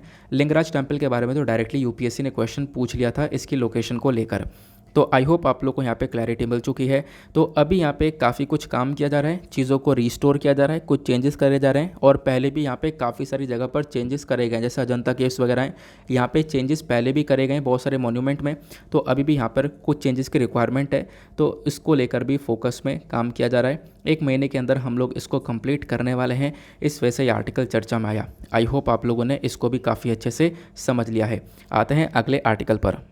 देन उसके बाद आते हैं साइंस एंड टेक्नोलॉजी के पेज पर। तो साइंस एंड टेक के कुछ इंपॉर्टेंट आर्टिकल्स हैं, उन लोग को यहाँ पे हम लोग कवर करने वाले हैं। सबसे पहला आर्टिकल आपको ये देखने को मिलेगा। इस आर्टिकल में ज़्यादा कुछ नहीं है, छोटी सी बात है, इसको डिस्कस कर लेते हैं। यहाँ पे ये बोला गया एक नया तरीका है जिससे हम लोग प्लांट्स के अंदर जो नाइट्रेट का एब्जॉर्प्शन है उसको रेगुलेट कर सकते हैं। यानी जो नाइट्रेट का मतलब जो हमारे प्लांट्स होते हैं वो नाइट्रेट को एब्जॉर्ब करते हैं, लेकिन अगर एब्जॉर्प्शन एक हद से ज़्यादा होता है तो कहीं ना कहीं वो प्लांट्स के लिए काफ़ी ख़तरनाक हो जाता है। तो उस चीज़ को रेगुलेट करने के लिए यहाँ पर एक नया तरीका है जिसको लेकर चर्चा की गई है। देखो जो प्लांट्स होते हैं वो बेसिकली नाइट्रोजन को एब्जॉर्ब करते हैं, यानी कि जो हमारी मिट्टी होती है मिट्टी से नाइट्रोजन को एब्जॉर्ब कर लेते हैं, लेकिन जब वो एब्जॉर्ब करते हैं तो कौन सी फॉर्म में एब्जॉर्ब करते हैं, नाइट्रेट्स और अमोनिया की फॉर्म में यहाँ पर वो एब्जॉर्ब करते हैं। कौन, प्लांट्स की हम लोग बात करें, मैं फिर से रिपीट करता हूँ, प्लांट्स जो है वो क्या करता है मिट्टी से नाइट्रोजन को नाइट्रेट या अमोनियम की फॉर्म में अपने आप में एब्जॉर्ब कर लेता है। और ये जो नाइट्रोजन है ये बहुत ज़्यादा इम्पॉर्टेंट मैक्रोन्यूट्रिएंट बन जाता है प्लांट के लिए, प्लांट की ग्रोथ के लिए बहुत ज़्यादा ज़रूरी है। नाइट्रोजन बेसिकली क्लोरोफिल का ही पार्ट है। हमारा जो प्लांट है ज़्यादा हरा भरा है वो भी कहीं ना कहीं आप देख पाओगे नाइट्रोजन की वजह से देखने को मिलेगा। अब क्वेश्चन ये है कि हमें ज़रूरत है कि हम इस नाइट्रोजन को रेगुलेट कर सकें, क्योंकि यहाँ पे नाइट्रोजन एक अगर एक्सेस वे में हो जाएगा, एक ज़्यादा मात्रा में अगर प्लांट एब्जॉर्ब कर लेगा तो इसकी वजह से हम लोग कह सकते हैं जो प्लांट है हमारा वो डैमेज होने लगेगा। तो उसको रेगुलेट किया जाए, उसको रेगुलेट करने की हमें ज़रूरत है, ऐसा यहाँ पे बोला गया। अब रेगुलेट करने के लिए हमारे पास में कुछ ऑल्टरनेटिव तरीके यहाँ पे बोले गए हैं, लेकिन ऑल्टरनेटिव तरीके से पहले कुछ और तरीका भी है। जैसे हमारे पास हार्मोन ऑक्सिन जो है ये बोला गया ये रिस्पॉन्सिबल है किसके लिए? प्लांट्स की जड़ों के लिए। प्लांट्स की अगर जड़ बहुत ज़्यादा अच्छी है, ठीक है, तो वो यहाँ पर उसके लिए जो रिस्पॉन्सिबल कौन सा हार्मोन देखने को मिलता है? वो हार्मोन ऑक्सिन देखने को मिलता है, ठीक है ना। ये यहाँ पे बोला गया। अब आपको एक बात ध्यान रखनी है, यहाँ पे बोला गया कि हम लोग कैसे प्लांट्स के अंदर नाइट्रेट एब्जॉर्प्शन को रेगुलेट करें, एक प्रॉपर वे में एब्जॉर्प्शन करवा सकें। उसके लिए क्या तरीका बताया गया? उसके लिए तरीका बताया गया है कि हमारे पास में एक आरएनए है, यानी माइक्रो आरएनए, जिसको राइबोन्यूक्लिक एसिड आप लोग बोलते हो। तो ये बेसिकली रेगुलेटर का काम करेगा, यानी इस एब्जॉर्प्शन को प्रॉपरली यहाँ पर एब्जॉर्ब करवाएगा। तो माइक्रो आरएनए जो है ये बेसिकली आप कह सकते हो, यहाँ पे बोला गया MIR444, ये आपको देखने को मिलेगा, माइक्रो आरएनए है। ये क्या करेगा? ये काम करने वाला है किसका? रेगुलेटर का। तो ये जो हमारे पास MIR444 है, इसको हम लोग MADS27 के नाम से भी जानते हैं। इसके 3 इफेक्ट देखने को मिलने वाले हैं। वो इफेक्ट क्या है? पौधों के अंदर ये नाइट्रेट एब्जॉर्प्शन को रेगुलेट करेगा, एक प्रॉपर वे में करवाएगा, ना ज़्यादा मात्रा में ना कम मात्रा में, एक प्रॉपर यहाँ पे एब्जॉर्प्शन करवाएगा। साथ ही साथ पेड़ की जड़ के डेवलपमेंट के ऊपर फोकस करेगा, प्लस यहाँ पे स्ट्रेस टॉलरेंस को लेकर भी वर्क करने वाला है। तो ये यहाँ पर आप कह सकते हो एक ऐसी जीन देखने को मिल जाती है। आई होप आप लोगों ने यहाँ पर इसको काफ़ी अच्छे से समझ लिया है, ठीक है ना। तो काम कैसे करेंगे, इसको लगाएंगे कैसे, तो आपको ध्यान रखना है। तो ये जो जीन है हमारे पास, जैसे जीन होता है ना, आपको पता है बॉडी के अंदर जीन देखने को मिलती है, RNA DNA। अब ये जो जीन है, कौन सा वाला जीन है? वो है MADS27। इस जीन को हम लोग क्या करने वाले हैं? इसी जीन को हम लोग एक्टिवेट करेंगे। एक्टिवेट कैसे किया जाएगा? इस RNA की मदद से। तो माइक्रो RNA की मदद से इस जीन को एक्टिवेट किया जाएगा, और ये जीन एक्टिवेट हो जाएगा तो क्या करेगा? प्लांट्स के अंदर जो नाइट्रेट का एब्जॉर्प्शन है वो रेगुलेट करेगा, यानी कि एक प्रॉपर वे में, ना ज़्यादा ना कम, इस प्रकार से यहाँ पर मेंटेन करके चलने वाला है इस नाइट्रेट एब्जॉर्प्शन को, ठीक है ना। तो आई होप आप लोगों ने यहाँ पर इस पर्टिकुलर आर्टिकल को भी समझ लिया है। ज़्यादा कोई डिटेलिंग नहीं है, छोटा सा कॉन्सेप्ट था, क्लियर हो गया होगा। उसके बाद में एक आर्टिकल आपको ये देखने को मिलेगा, यहाँ पे चर्चा की जा रही है क्यों इंडिया को एंटीबायोटिक्स डेवलपमेंट को सपोर्ट करना चाहिए। देखो, इस आर्टिकल को ऑथर ने लिखा है। ऑथर का लिखने का पर्पज़ यह है कि एंटीबायोटिक्स के ऊपर हमें काफ़ी सारी रिसर्च करनी चाहिए। इंडिया की रेपुटेशन जो है एज अ फार्मेसी देखने को मिलती है पूरे दुनिया के अंदर में, कि हम लोग बहुत सारे फार्मास्यूटिकल प्रोडक्ट्स को बनाते हैं, लेकिन ये हमारे पास टाइम है अब की बार कि हम लोग अपना फोकस, इन्वेस्टमेंट, रिसर्च डेवलपमेंट और साथ ही साथ हम लोग कुछ पैसा लगाएं एंटीबायोटिक्स की तरफ। एंटीबायोटिक्स के ऊपर रिसर्च किया जाए और कुछ ऐसी एंटीबायोटिक्स को डेवलप किया जाए जो कि यहाँ पर एंटी माइक्रोबियल रेजिस्टेंस को बेसिकली यहाँ पर टैकल कर सकें। अब इसको समझते हैं। देखो, होता क्या है कि मान लो आपको एक बुखार हो गया, फीवर हो गया। अब फीवर कैसे हुआ? बैक्टीरिया की वजह से फीवर हुआ।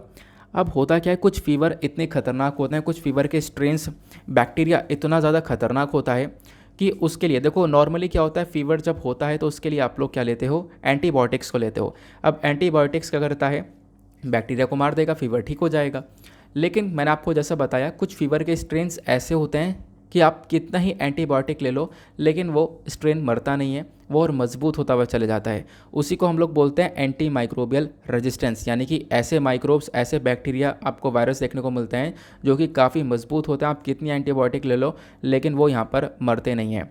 तो बेसिकली यहाँ पर इसी वजह से चर्चा की जा रही है। ऑथर ने यहाँ पर लिखा यह है कि करेंट टाइम पर हम लोग को ज़रूरत है कि हम लोग, जब हम लोग दुनिया भर में एज अ फार्मेसी की तरह देखे जाते हैं, तो हमें एंटीबायोटिक्स के ऊपर रिसर्च डेवलपमेंट और इन्वेस्टमेंट करना चाहिए, और एक ऐसी एंटीबायोटिक को डेवलप करना चाहिए जो कि बेसिकली यहाँ पर एंटी माइक्रोबियल रेजिस्टेंस वाली सिचुएशन को मात दे, यानी कि हर एक बैक्टीरिया को ख़त्म कर सके। इस तरीके से की सिचुएशन के ऊपर हमें वर्क करना चाहिए, ऐसा यहाँ पर ऑथर का कहना है। अब ऑथर ने यहाँ पर एक रिपोर्ट के बारे में चर्चा की है, ग्राम रिपोर्ट के बारे में। ग्राम रिपोर्ट क्या है? यह है global research on anti microbial resistance. चलो मैं आप लोग को इस रिपोर्ट के बारे में भी कुछ इन्फॉर्मेशन देता हूँ जो कि काफ़ी इम्पॉर्टेंट है, तो ध्यान से बस खाली सुनते हुए चलना। देखो, global research and on anti microbial resistance report, इस रिपोर्ट ने यहाँ पर यह बताया कि 1.27 मिलियन लोगों की जान गई थी 2019 में, किसकी वजह से? एंटी माइक्रोबियल रेजिस्टेंस की वजह से। यानी उनको कोई बीमारी होगी तो उसके लिए उन्होंने एंटीबायोटिक्स का इस्तेमाल किया, लेकिन उस एंटीबायोटिक्स से भी वो ठीक नहीं हो पाए, वो बीमारी और बढ़ती हुई चली गई। तो यहाँ पे जो डेथ हुई है ये किसकी वजह से हुई है? एंटी माइक्रोबियल रेजिस्टेंस की वजह से। ये यहाँ पर बताया गया इस रिपोर्ट के अंदर में। अब क्वेश्चन ये है एंटी माइक्रोबियल रेजिस्टेंस होता क्या है। मैं आप लोग को अगर डेफिनेशन की फॉर्म में बताऊँ तो ये रेजिस्टेंस वो रेजिस्टेंस होता है, या फिर इंग्लिश में बोलें तो anti microbial resistance is the resistance acquired by any organism. Organism मतलब माइक्रो ऑर्गेनिज्म मतलब बैक्टीरिया, वायरस, फंजाई, पैरासाइट, ये सारी चीज़ें। तो यहाँ पर anti microbial resistance is the resistance acquired by any micro organism against anti microbial drugs. बस इतनी सी डेफिनेशन है, यानी कि एक ऐसा माइक्रो ऑर्गेनिज्म, एक ऐसा बैक्टीरिया, वायरस, फंजाई या पैरासाइट जिसको बहुत ज़्यादा मजबूती मिल जाए और उनके ऊपर कोई भी antibiotics, anti fungal, anti viral वाली दवाइयाँ काम ना करें। और ये इन्फेक्शन और ज़्यादा मजबूत हो जाता है जब आप लोग यहाँ पे बॉडी के अंदर दवाइयाँ डालोगे, और फिर उसके बाद क्या करोगे, दवाइयाँ को जो डोज़ है उसको और इंक्रीज़ कर दोगे। डोज़ इंक्रीज़ कर दोगे तो वो शरीर के लिए काफ़ी खतरनाक हो जाता है। नाउ ये जो माइक्रो ऑर्गेनिजम्स होते हैं, माइक्रो ऑर्गेनिज्म फिर से बोल रहा हूँ, वो बैक्टीरिया, वायरस, फंजाई, ये माइक्रो ऑर्गेनिज्म जो होते हैं जो कि एंटी माइक्रोबियल रेजिस्टेंस को डेवलप करते हैं, इसको हम लोग सुपर बग्स के नाम से भी जानते हैं। क्या? सुपर बग्स के नाम से, SUPERBUGS। यह डेटा मैं आप लोगों को प्रोवाइड करवा दूंगा, आपके PDF के अंदर में लिखित में भी प्रोवाइड कर दिया जाएगा, तो उसके लिए टेंशन बिल्कुल ना लेना। अब इंडिया के अंदर एंटी माइक्रोबियल रेजिस्टेंस की सिचुएशन क्या है, मैं आपको ये समझाता हूँ। देखो, इंडिया के अंदर भी बहुत बड़ी कगार में आपको जनसंख्या देखने को मिलेगी जिनकी इनकम लगातार बढ़ रही है। अब इनकम बढ़ रही है, कोई छोटी सी बीमारी होती है तो वो जाते हैं एंटीबायोटिक्स को परचेज़ कर लेते हैं। अब यहाँ पे क्या होता है, उसी एंटीबायोटिक्स का यूज़ किया जाता है, और अगर वो ठीक नहीं हो रही है तो एंटीबायोटिक्स को लगातार बढ़ाते हुए चलते हैं, डोजेज़ इंक्रीज़ कर देते हैं। तो ये जो ओवर यूजेज हो जा रहा है, ओवर यूजेज की वजह से भी ये प्रॉब्लम्स बढ़ती हुई नज़र आ रही हैं। जब आप लोग देखोगे अफ्रीका, यूरोप और एशिया के कुछ और हिस्से हैं, यहाँ पर भी टाइफाइड का बुखार देखने को मिलेगा। और कुछ बुखार तो ऐसा है, हमने रिसेंटली डिस्कशन भी किया था, इनफैक्ट मॉर्निंग के करंट अफेयर के वीडियो में भी मैंने आप लोगों को बताया टाइफाइड के बुखार के बारे में। एक ऐसा फीवर हो चुका है, एक ऐसा यहाँ पे आप कह सकते हो कि एक स्ट्रेन मिल चुका है जो कि एंटी माइक्रोबियल रेजिस्टेंस है, यानी कि कोई भी दवाइयाँ खाओ फिर भी ये ठीक नहीं हो पा रहा है। इंडिया के अंदर में लगभग 56,000 के आसपास नए बच्चों की डेथ हो जाती है सिर्फ और सिर्फ इस एंटीबायोटिक्स के यूजेज की वजह से, क्योंकि उनके अंदर बीमारी रही, एंटीबायोटिक्स यूज़ करेंगे, ओवरडोज कर देंगे, तो फिर यहाँ पर ये प्रॉब्लम्स क्रिएट होती हैं। आई होप आप लोगों ने यहाँ पर इसको समझ लिया है। इसी वजह से ऑथर ने बोला कि इंडिया को यहाँ पे सपोर्ट करना चाहिए एंटीबायोटिक के डेवलपमेंट के ऊपर। इंडिया को यहाँ पर एक इन्वेस्टमेंट माइंडसेट की ज़रूरत है जो कि यहाँ पे फंड करे और यहाँ पे एक नई डिस्कवरी करे और यहाँ पर एक ऐसी दवाई बनाए जो कि सस्टेनेबल हो और यहाँ पे इस प्रकार की बीमारियों को टैकल कर सके। ठीक है ना? आई होप आप लोग को यहाँ पे ये सारी चीज़ें अच्छे से समझ में आ चुकी हैं। उसके बाद में आते हैं अगले आर्टिकल की तरफ। नेक्स्ट आर्टिकल बात करता है इंडिया के पेटेंट लॉज के बारे में। अब ये क्या बोलता है मैं आपको समझाता हूँ। एक रिपोर्ट है इकोनॉमिक टाइम्स की, और तो वहीं से मैं आपके साथ में डायरेक्टली डिस्कशन करने वाला हूँ, क्योंकि यहाँ पे ज़्यादा कुछ और है नहीं। ये हमने कोणार्क के बारे में अभी जाना था, टेम्पल के बारे में, ये हम लोगों ने अभी पिक्चर के बारे में जान लिया है। एक सेकेंड रुक जाओ, एक पिक्चर और लेकर आया हूँ मैं यहाँ पर, वो ये वाला है, इसको थोड़ा सा समझते हैं। अब देखो पेटेंट्स क्या होते हैं आपको पता है।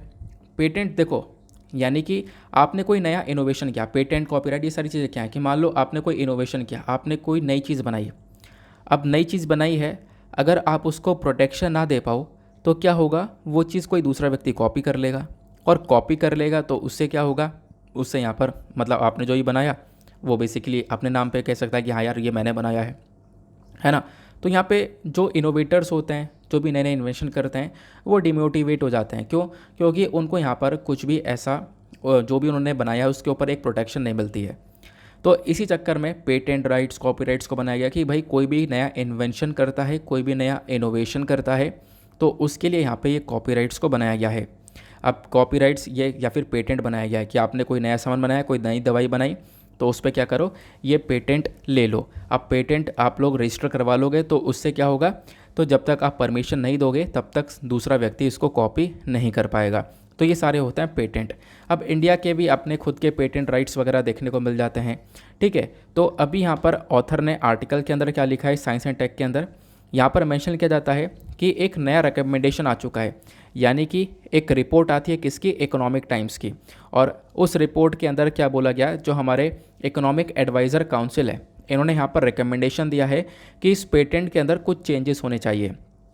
ठीक है, अब वो पेटेंट के अंदर जो चेंजेस कर रहे हैं वो चेंजेस थोड़े से यहाँ पर आप कह सकते हो प्रॉब्लमेटिक हो सकते हैं, ऐसा यहाँ पर बोला जा रहा है। ठीक है, ऑथर ने यहाँ पर बोला है कि वो चेंजेस क्या बोला गया है, नया रिकमेंडेशन के अंदर ये बोला गया कि जो पेटेंट एप्लीकेशन करते वक्त जो पीरियड होता है, जो टाइम पीरियड होता है पेटेंट एप्लीकेशन करते वक्त, वो बेसिकली यहाँ पर आप कह सकते हो कम कर दिया गया है, 6 महीने का कर दिया गया है। तो ये टाइम पीरियड थोड़ा सा कम है, ऐसा यहाँ पर बोला गया। अभी आपको समझ में नहीं आएगा, अभी थोड़ी देर में समझ में आएगा जब आप लोग थोड़ा सा और स्ट्रक्चर समझोगे। तो मैंने अभी आपको पेटेंट्स के बारे में बता दिया।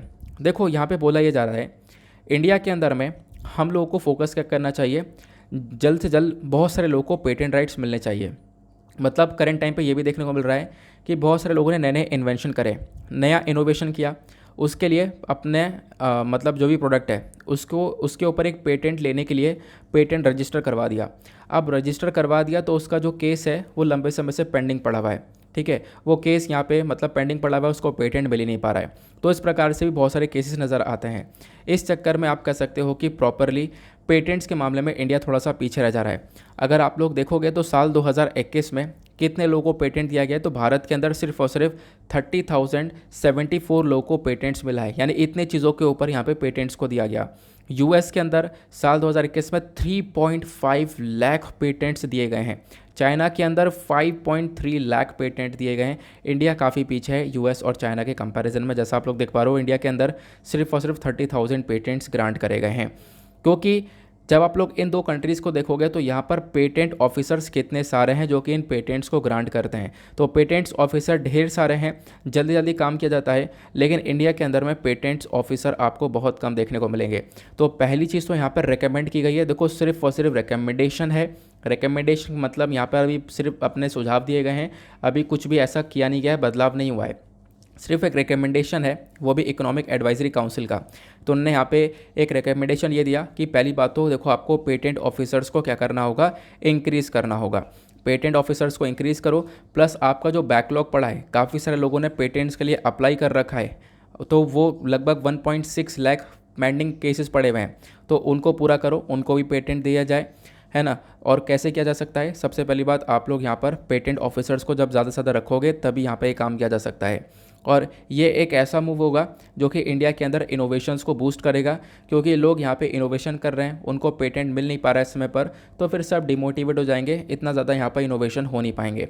तो बेसिकली यहाँ पर अगर ये कदम उठा लिया जाए, प्रॉपरली टाइम पर पेटेंट ग्रांट कर दिया जाए, तो इससे यहाँ पर इनोवेशन के अंदर भी एक बूस्ट मिलने वाला है इंडिया के अंदर में। ये कुछ यहाँ पे बातें की गई। फिर इन्होंने सजेशन दिए। सजेशन में पहला सजेशन वही कि जो हमारे पेटेंट ऑफिसर्स हैं इनको हायर करा जाए, और हायर करने की जो मतलब कैपेसिटी उसको इंक्रीज़ कर दिया जाए, ज़्यादा से ज़्यादा लोगों को हायर किया जाए, ज़्यादा से ज़्यादा लोगों को पेटेंट ऑफिसर रखा जाए।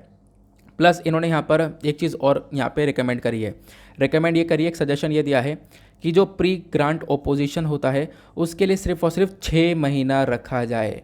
इसी को लेकर आर्टिकल में बोला जा रहा है ये चीज़ सही नहीं है।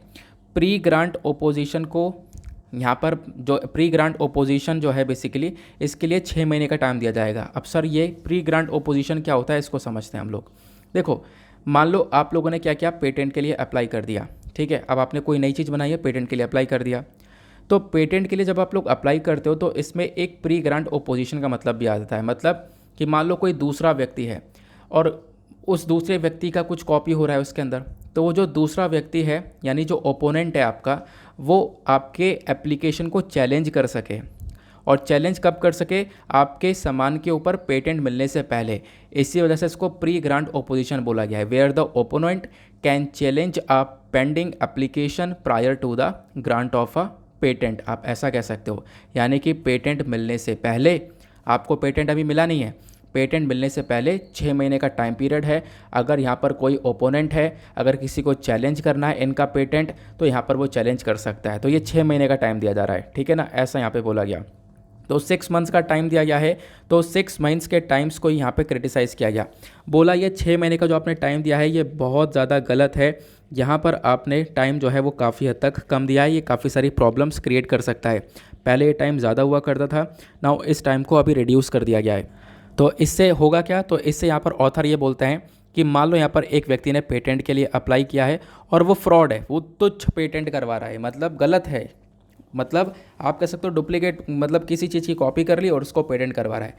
अब कोई दूसरा ओपोनेंट है उसको चैलेंज कर सकता है। अब जब चैलेंज कर सकता है तो उसको सिर्फ और सिर्फ 6 महीने ही मिलेंगे। 6 महीने के अंदर अंदर वो चैलेंज कर सकता है, 6 महीने के अंदर अंदर प्री ग्रांट ओपोजिशन फाइल कर सकता है। बट आप कह सकते हो ये जो टाइम है ये बहुत कम है, और इतने दिनों के अंदर उसका जो ये प्रोडक्ट है उसको पेटेंट मिल जाएगा। तो कहीं ना कहीं जो पेटेंट एप्लीकेशन है दवाइयों के ऊपर, वैक्सीन के ऊपर, इसमें बहुत बड़े फ्रॉड्स देखने को मिलने वाले हैं। इसके टाइम पीरियड को इंक्रीज़ करना चाहिए। अभी तक टाइम पीरियड बड़ा था लेकिन आपने अभी रिड्यूस कर दिया है, कम करके 6 महीना कर दिया है। तो किसी को चैलेंज करना है तो वो 6 महीने में चैलेंज कर सकता है, लेकिन वो बहुत ज़्यादा प्रॉब्लमेटिक होने वाला है। आई होप आपको ये भी काफ़ी सिंपल से शब्दों में चीज़ें अच्छे से समझ में आ चुकी हैं, क्या है यहाँ पे, क्या क्या प्रॉब्लम्स इंडिया के पेटेंट लॉस को लेकर। आगे आते हैं। तो हमने साइंस एंड टेक के भी अपने जो भी पेपर पर आर्टिकल थे वो सारे आर्टिकल्स कवर कर लिए, इंपॉर्टेंट आर्टिकल्स को। अब आते हैं बिजनेस सेक्शन पर, देखेंगे इकोनॉमी के पॉइंट ऑफ व्यू से इंपॉर्टेंट आर्टिकल को। सबसे पहली चीज़ इस आर्टिकल के अंदर चर्चा की जा रही है, इंडिया और यूरोपियन यूनियन दोनों यहाँ पर फ्री ट्रेड एग्रीमेंट को लेकर बातचीत कर रहे हैं। अभी बातचीत चल रही है, 1 जुलाई को अभी पहला राउंड ख़त्म हुआ है। इनका जो अगला राउंड होने वाला है वो ब्राज़ील्स के अंदर होगा सितंबर के महीने में।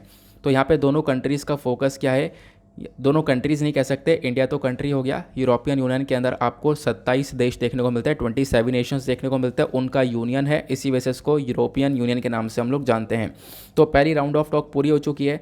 अब दूसरी राउंड ऑफ टॉक यहाँ पर होगी सितंबर के महीने में, जहाँ पे फोकस ये किया जा रहा है कि दोनों कंट्रीज़ के बीच में, दोनों मतलब मैं दोनों कंट्रीज़ बोल दे रहा हूँ बट आप लोग समझ लेना, इन दोनों के बीच में फ्री ट्रेड एग्रीमेंट किया जाए। फ्री ट्रेड एग्रीमेंट से क्या होगा, जो व्यापार है वो और ज़्यादा फ्रीली होगा और इंडिया को भी काफ़ी फ़ायदा होने वाला है, क्योंकि यहाँ पे बोला यह जाता है इंडिया का बहुत सारा सामान यूरोप के अंदर जाता है, इन कंट्रीज़ के अंदर जाता है।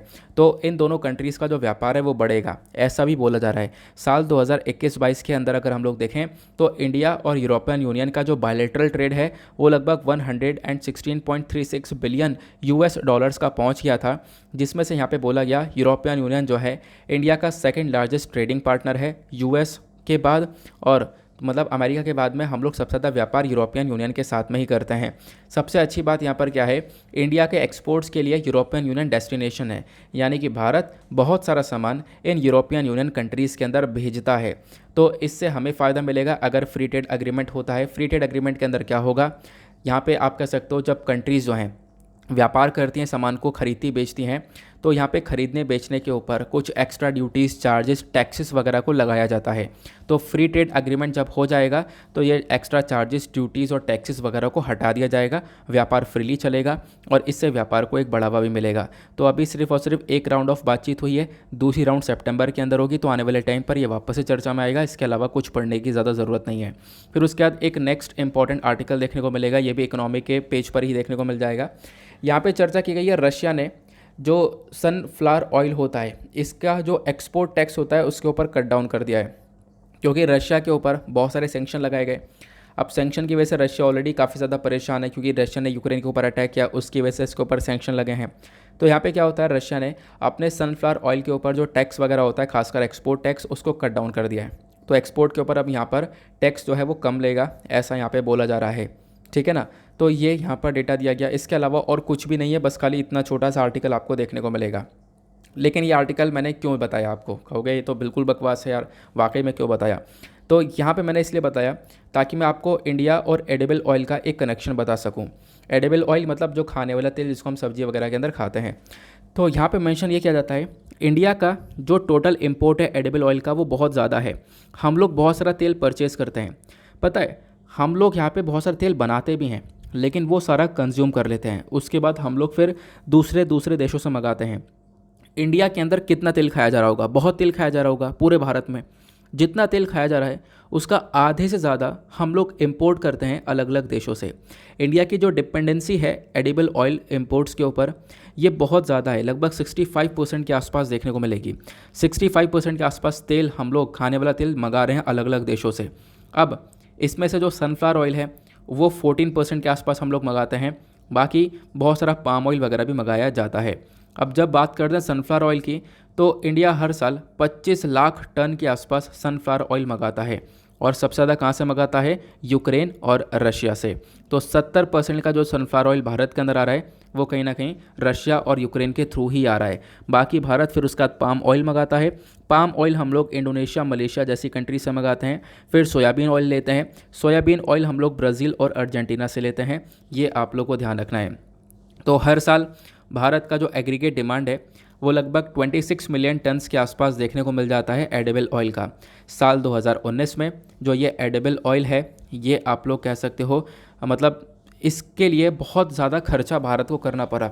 2019 के अंदर में जो हमारा बिल था, यानी कि जो भी हम लोगों ने एग्रीकल्चर के सामान को इम्पोर्ट किया था अपने देश में, ऑब्वियस सी बात है इम्पोर्ट किया तो अब बिल तैयार होगा, अब वो बिल जमा करना है।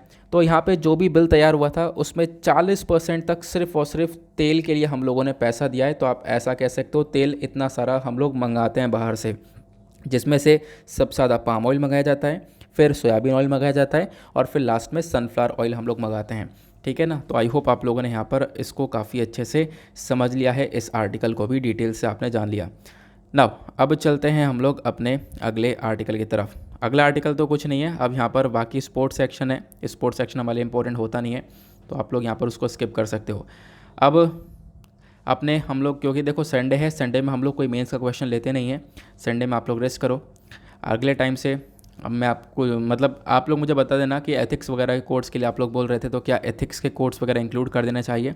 मैं इंक्लूड कर दूंगा कल से, मंडे से लेकर संडे तक आपको एथिक्स के कोर्स भी वगैरह भी मिल जाया करेंगे। फिलहाल चलते अपने प्रीलिम्स के क्वेश्चन को देखते हैं। तो प्रीलिम्स के क्वेश्चन के अंदर पूछा गया था पब्लिक सेक्टर बैंक्स के जो चेयरमैन हैं उनको सेलेक्ट किया जाता है किसके थ्रू। तो इसका करेक्ट आंसर देखने को मिल जाता है option A, bank board bureau के थ्रू। तो बैंक बोर्ड्स ब्यूरो जो है यही बेसिकली यहाँ पर पब्लिक सेक्टर बैंक्स के चेयरमैन को सेलेक्ट करता है। ठीक है ना, ये आपको ध्यान रखना है। नाउ इसी के साथ करते हैं लेक्चर को समाप्त। मिलते हैं आप लोगों से नेक्स्ट वीडियो में। आज के लिए bye bye, have a nice day, thank you and जय हिंद।